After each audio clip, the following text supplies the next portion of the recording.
Magnum XL-200, the first hypercoaster ever to exist. Today I will be giving you my thoughts and opinions about this roller coaster.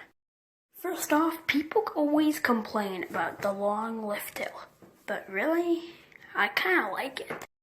Going up, it just leads to the big finale of dropping. But now let's talk about the drop. I don't really know how to feel about this drop, actually. You feel like you're going much faster than you actually are, and I'd say it feels like you're going steeper than you actually are. Then you go on to the second hill. It's pretty much the first hill, so not as high, not as fast, and not as steep.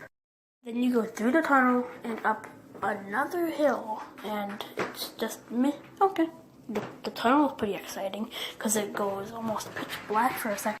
But then here's another thing people seem to complain about, and I don't get why. I call it the butterfly turn. It's where, you turn and then you turn again. I know, great explanation, right? After the butterfly turn, you go into another hill, turning, around the second hill. And then you do a bunch of these teeny tiny hills, kind of like camelback hills. You get a ton of airtime. And everyone says they're triangular shaped, but I hate that.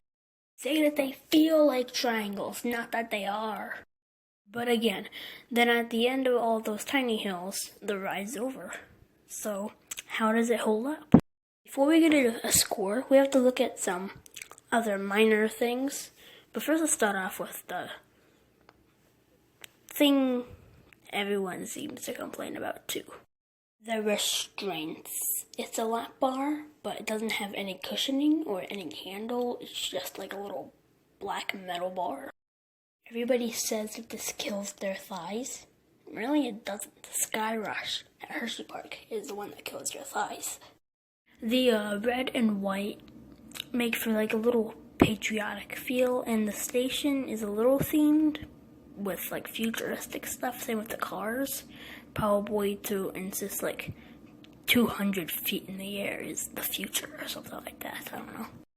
Now, I'm not the one who hates on roughness at all. I actually, I'm a wooden coaster guy. But this is the perfect mixture between rough and smooth. I find this to be perfect. This coaster goes through Soak City, and a part of it, as you can see in the picture, is right up on the beach, and it just looks really nice. People say that the track is a little funky, and I'd admit it is, but still, I think it looks pretty nice, unlike what some other people say. But now is the time to give this coaster its final score, 1 out of 10, or the Platinum Star.